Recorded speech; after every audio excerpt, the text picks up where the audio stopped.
Hi അസ്സാം വലൈക്കും. കഴിഞ്ഞ ക്ലാസ്സിൽ നമ്മൾ കെപ്ലേഴ്സ് ലോ ആണ് ഡിസ്കസ് ചെയ്തത്. ഇന്ന് നമുക്ക് ന്യൂട്ടൺസ് ലോ ഓഫ് ഗ്രാവിറ്റേഷനെ കുറിച്ചൊന്ന് നോക്കാം. ന്യൂട്ടൺസ് ലോ ഓഫ് ഗ്രാവിറ്റേഷൻ എന്ന് പറയുന്നത് ഒരു യൂണിവേഴ്സലി ആക്സെപ്റ്റബിൾ ആയിട്ടുള്ള ഒരു ലോ ആണ്. ഓക്കെ,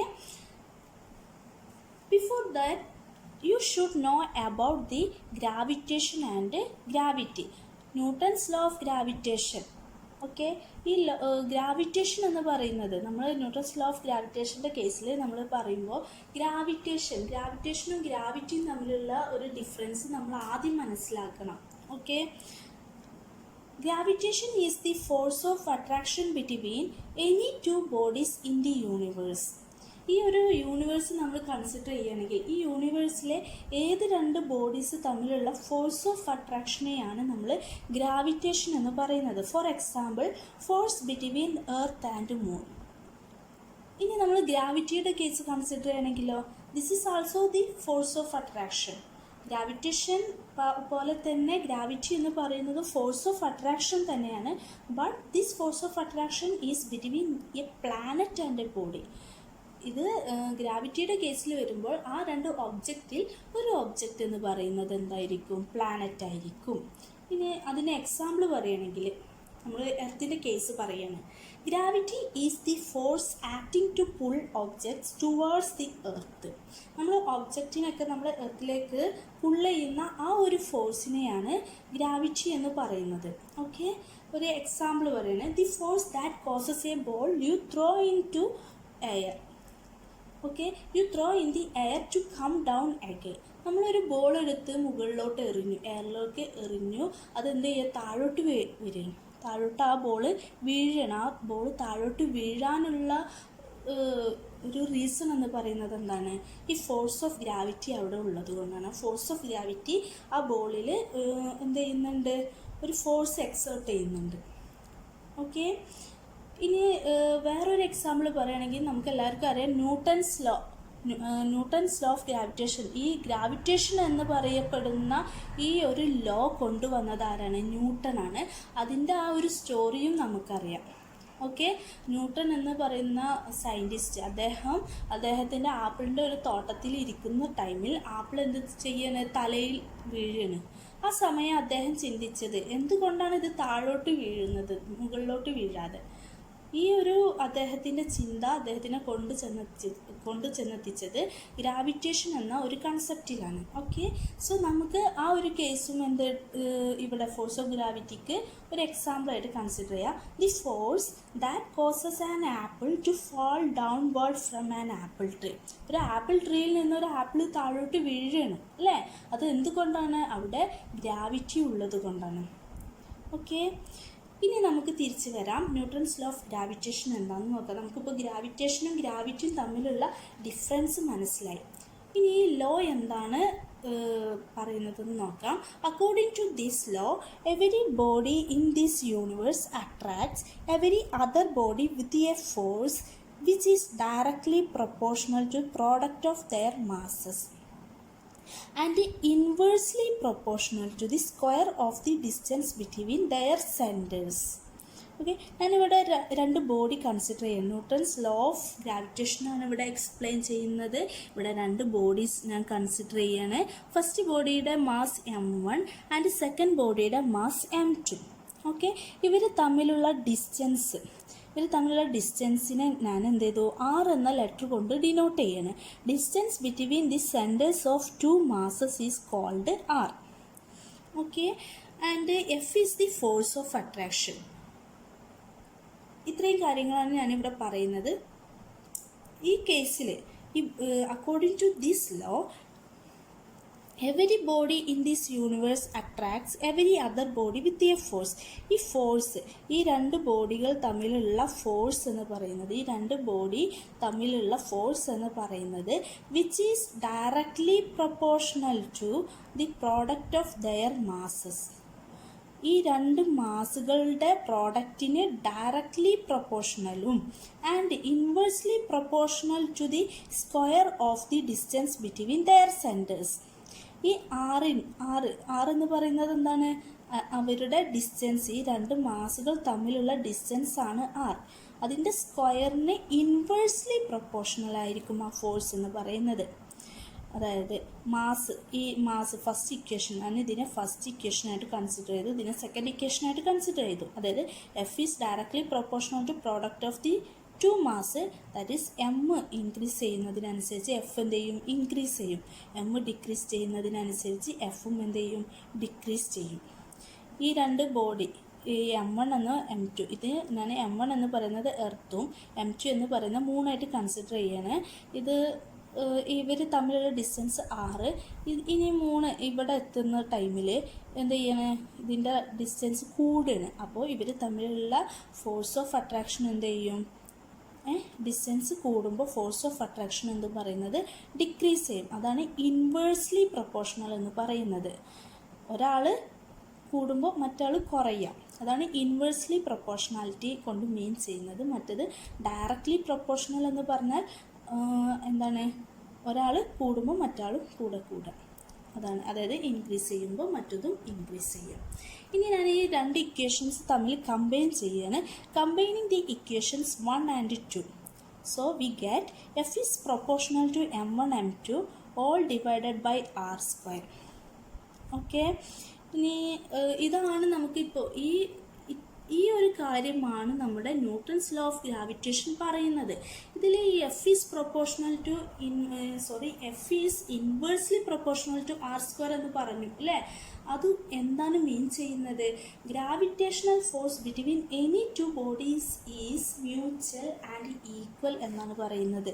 അതായത് ഫോർ എക്സാമ്പിൾ ഞാനിത് എർത്തും ഇതിനെ മൂണായിട്ട് കൺസിഡർ ചെയ്യണമെങ്കിൽ the earth attracts the moon with the same force with which the moon attracts the earth. ഇവർ തമ്മിലുള്ള ഫോഴ്സ്, ഈ എർത്ത് അട്രാക്ട് ചെയ്യുന്ന ഈ ഒരു ഫോഴ്സും മൂണ് ചെയ്യുന്ന ഈ ഒരു ഫോഴ്സും എന്താണ്, ഈക്വലാണ് ആൻഡ് മ്യൂച്വലുമാണ്. ഓക്കെ, ഇനി വേറൊരു എക്സാമ്പിൾ നമ്മുടെ ആപ്പിളിൻ്റെ കേസ് തന്നെ എടുക്കുകയാണെങ്കിൽ ഇത് എർത്തും ഇത് ആപ്പിളുമായിട്ട് ഞാൻ കൺസിഡർ ചെയ്യാണ്. So the force exerted by earth on an apple, ഈ ഒരു the force exerted by the earth on an apple, ഈ ആപ്പിളിന്മേൽ എന്താണ്, ആപ്പിളിൽ എർത്ത് കൊടുക്കുന്ന ഈ ഒരു ഫോഴ്സ് എന്ന് പറയുന്നത് ഈ same as the force exerted by apple on the earth. അതാണ് ഈ ഒരു ഇക്വേഷൻ എന്ത് ചെയ്യുന്നത്, ഇംപ്ലൈസ് ചെയ്യുന്നത്. ഈ ഒരു ഇക്വേഷൻ കൊണ്ട് മീൻ ചെയ്യുന്നത് ഈ ഒരു കാര്യമാണ്. ഓക്കെ, സോ നമുക്ക് ഈ രണ്ട് ഇക്വേഷൻ നമ്മൾ കമ്പൈൻ ചെയ്തു. ടോട്ടലി ഈ ഒരു കാര്യമാണ് നമ്മൾ ന്യൂട്ടൺസ് ലോ ഓഫ് ഗ്രാവിറ്റേഷൻ എന്ന് പറയുന്നത്.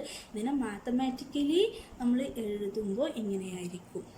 ഓക്കെ, ഇനി നമുക്ക് ഈ ഒരു പ്രൊപ്പോർഷണാലിറ്റിനെ മാറ്റണം.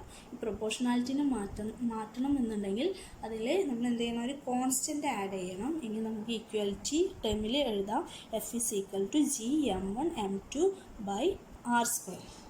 ഈ ഒരു കാര്യമാണ് ന്യൂട്ടൺസ് ലോ ഓഫ് ഗ്രാവിറ്റേഷൻ പ്രകാരം നമുക്ക് കിട്ടുന്നത്. Okay, so F is equal to Gm1 M2 by R². ഇതൊരു ഇമ്പോർട്ടൻ്റ് ആയിട്ടുള്ള ഒരു ഇക്വേഷനാണ്. ഓക്കെ, ഇനി ഈ ഒരു കാര്യത്തിൽ നിന്ന് നമുക്ക് മനസ്സിലാക്കാൻ കഴിയുന്നത് എഫ്, അതായത് ഫോഴ്സ് ഓഫ് അട്രാക്ഷൻ എന്ന് പറയുന്നത് മാസുകളെയാണ് ഡിപ്പെൻഡ് ചെയ്യുന്നത് and distance between the centres of two masses. ഈ ഡിസ്റ്റൻസിനെയും മാസിനെയുമാണ് എന്ത് ചെയ്യുന്നത്, ഫോഴ്സ് ഓഫ് അട്രാക്ഷൻ ഡിപ്പെൻഡ് ചെയ്യുന്നത്. സോ നമുക്ക് ഒരു കാര്യം പറയാം, അതുകൊണ്ട് നമുക്ക് ഇതിൽ നിന്ന് മനസ്സിലാകുന്നത് എന്താണെന്ന് വെച്ചാൽ the force between two material bodies is not affected by intervening medium. അതായത് ഇവർ തമ്മിൽ ഇവർക്കിടയിൽ ഒരു മീഡിയം ഉണ്ടെങ്കിൽ ഒരിക്കലും അതിനെ ഡിപ്പെൻഡ് ചെയ്യില്ല, ഈ ഫോഴ്സ് ഓഫ് അട്രാക്ഷൻ എന്ന് പറയുന്നത് ഡിപ്പെൻഡ് ചെയ്യില്ല എന്നാണ് പറയുന്നത്. Okay, this is the Newton's law of gravitation. നമ്മളിപ്പോൾ ന്യൂട്ടൺസ് ലോ ഓഫ് ഗ്രാവിറ്റേഷൻ പറഞ്ഞു. സോ നമുക്ക് എന്ത് കിട്ടി, ന്യൂട്ടൺസ് ലോ ഓഫ് ഗ്രാവിറ്റേഷൻ പ്രകാരം F equal to Gm1 M2 by R² എന്നാണ് നമ്മളിപ്പോൾ കണ്ടെത്തിയത് അല്ലേ. നമുക്ക് ആ ലോ നമ്മളെ ആ ലോ എന്ന് പറയുന്നത് എന്താണ്, F equal to Gm1 M2 by R². So അതിൽ നിന്ന് എനിക്ക് ഒരു പുതിയൊരു ക്വാണ്ടിറ്റി കിട്ടി, G എന്ന് പറയുന്നത്. G എന്ന് പറഞ്ഞാൽ എന്താ, ഗ്രാവിറ്റേഷണൽ കോൺസ്റ്റൻറ്റ്. അതൊരു കോൺസ്റ്റൻ്റ് ആണ് അല്ലേ. നമ്മൾ ആ പ്രൊപ്പോർഷണാലിറ്റി മാറ്റി കോൺസ്റ്റൻറ്റ് കൊടുത്തപ്പോഴാണ് നമുക്ക് ഇങ്ങനെ ഒരു ഇക്വേഷൻ കിട്ടിയത്. സോ ജി എന്ന് പറയുന്നത് ഒരു ഗ്രാവിറ്റേഷണൽ കോൺസ്റ്റൻ്റ് ആണ്. അതിനെ നമ്മൾ ഡിഫൈൻ ചെയ്യാൻ പോവുകയാണ്. ഓക്കെ, അതിനെ ഡിഫൈൻ ചെയ്യുന്നതിന് മുന്നേ നമ്മൾ എന്ത് ചെയ്യണേ, ഈ മാസുകൾ 2 മാസ് ഉണ്ടെന്ന് പറഞ്ഞു അല്ലേ, ആ 2 മാസസിന് എന്ത് ചെയ്ത് യൂണിറ്റ് മാസസ് ആയിട്ട് കൺസിഡർ ചെയ്തു. ആൻഡ് ഡിസ്റ്റൻസും എന്തായി യൂണിറ്റ് ഡിസ്റ്റൻസ് ആയിട്ട് കൺസിഡർ ചെയ്തു. സോ ഞാനത് അതിൽ സബ്സ്റ്റിറ്റ്യൂട്ട് ചെയ്യണം. ആ എഡ്യൂക്കേഷനിൽ സബ്സ്റ്റിറ്റ്യൂട്ട് ചെയ്യുമ്പോൾ എനിക്ക് എന്ത് കിട്ടി, ജി ഈക്വൽ ടു എഫ് എന്ന് കിട്ടി. ഓക്കെ, സോ യൂണിവേഴ്സൽ എനിക്കിപ്പോൾ ഡിഫൈൻ ചെയ്യാം എങ്ങനെ. Universal constant of gravitation is numerically equal to the force of attraction between 2 unit masses placed at unit distance apart. ഇനിയിപ്പോൾ ഒരു പുതിയൊരു ക്വാണ്ടിറ്റി കിട്ടിയാൽ നമ്മൾ നെക്സ്റ്റ് അതിൻ്റെ വാല്യൂ യൂണിറ്റും ആണ് അറിഞ്ഞിരിക്കേണ്ടത്. സോ ജി എന്ന് പറഞ്ഞത് ഒരു കോൺസ്റ്റൻ്റ് ആണ്. ഓക്കെ, സോ ഫസ്റ്റ് ഇവിടെ പറയാൻ പോകുന്ന സി ജി എസ് സിസ്റ്റത്തിലുള്ള അതിൻ്റെ യൂണിറ്റും വാല്യൂ ആണ് പറയുന്നത്. ജിയുടെ value in C G S system 6.67 × 10⁻⁻8. Okay, അതിൻ്റെ യൂണിറ്റോ ഡൈൻ സെൻറ്റിമീറ്റർ സ്ക്വയർ ഗ്രാം -2. ഇനി നെക്സ്റ്റ് എസ് ഐ സിസ്റ്റത്തിലേക്ക് വരികയാണെങ്കിലോ 6.67 × 10⁻11 ന്യൂട്ടൺ മീറ്റർ സ്ക്വയർ കിലോഗ്രാം -2. ഇത് രണ്ടും നമ്മൾ അറിഞ്ഞിരിക്കണം. ഏറ്റവും കൂടുതലായിട്ട് നമ്മൾ യൂസ് ചെയ്യുന്നത്, നിങ്ങൾ +1 കൂടുതലായിട്ട് യൂസ് ചെയ്യുന്നത് എസ് ഐ സിസ്റ്റമാണ്, പക്ഷേ സി ജി എസ് സിസ്റ്റവും അറിഞ്ഞിരിക്കണം.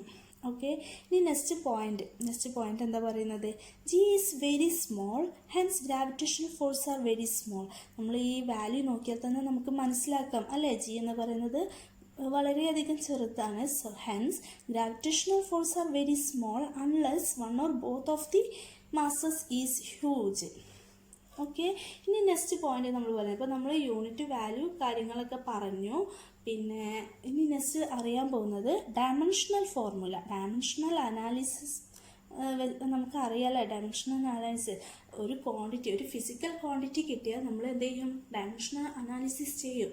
ഇവിടെ ഡയമെൻഷണൽ അനാലിസിസ് പ്രകാരം ജിക്ക് കിട്ടിയത്, ജിയുടെ ഡയമെൻഷണൽ ഫോർമുല എന്ന് പറയുന്നത് എന്താ, m⁻⁻1 L³ T⁻². ഓക്കെ, ഇനി നെക്സ്റ്റ് പറയുന്ന point, the value of G does not depend upon the nature and size of the bodies. അതായത് ഈ 2 ബോഡീസ് നമ്മൾ പറഞ്ഞു, 2 ഒബ്ജക്ട്സ് പറഞ്ഞു അല്ലേ, 2 m1 മാസുള്ള 2 ഒബ്ജക്ട്സ് പറഞ്ഞു. ആ 2 ഒബ്ജക്ട്സിൻ്റെയും നാച്ചുറിനെയും സൈസിനെയും ജി എന്ത് ചെയ്യില്ല, ഡിപ്പെൻഡ് ചെയ്യില്ല. The value of G does not depend upon the nature and size of the bodies. It also, ഇനി നെക്സ്റ്റ് പോയിന്റ് ആണ്, it also does not depend upon the nature of the medium. Okay, it also does not depend upon the nature of the medium between the 2 bodies. നമ്മൾ നേരത്തെ പറഞ്ഞിട്ടുണ്ടായിരുന്നു, ആ law പറയുന്ന ആ കേസിൽ തന്നെ നമ്മൾ പറഞ്ഞിട്ടുണ്ടായിരുന്നു. ജി എന്ന് പറയുന്നത് എന്താണ്, അത് ഡിപ്പെൻഡ് ചെയ്യില്ല എന്തിനെ, nature of the medium between the 2 bodies. Okay, the force, ആ ഫോഴ്സും ജി മാത്രമല്ല, ജി എന്ന് പറഞ്ഞാൽ ഇവിടെ ഫോഴ്സ് ആയിട്ട് നമ്മൾ കൺസിഡർ ചെയ്തു അല്ലേ. സോ ഫോഴ്സും എന്ത് ചെയ്യില്ല, ആ ഒരു മീഡിയത്തിൻ്റെ നാച്ചർ, ആ മീഡിയത്തിനെ എന്ത് ചെയ്യില്ല, ഡിപ്പെൻഡ് ചെയ്യില്ല. ഇത്രയും കാര്യങ്ങളാണ് ഇന്നത്തെ ക്ലാസ്സിൽ ഞാൻ ഇൻക്ലൂഡ് ചെയ്തിട്ടുള്ളത്. ലോ ഓഫ് ഗ്രാവിറ്റേഷനും പിന്നെ നമ്മൾ അതുവഴി നമുക്ക് കിട്ടിയ പുതിയ ഫിസിക്കൽ ക്വാണ്ടിറ്റി നമ്മുടെ ഗ്രാവിറ്റേഷണൽ കോൺസ്റ്റൻറ്റും ആണ്. ഇനി നെക്സ്റ്റ് ക്ലാസ്സിൽ ഇതിൻ്റെ ഒരു പ്രോബ്ലമാറ്റിക് സെക്ഷൻ ആയിരിക്കും. So thank you for watching.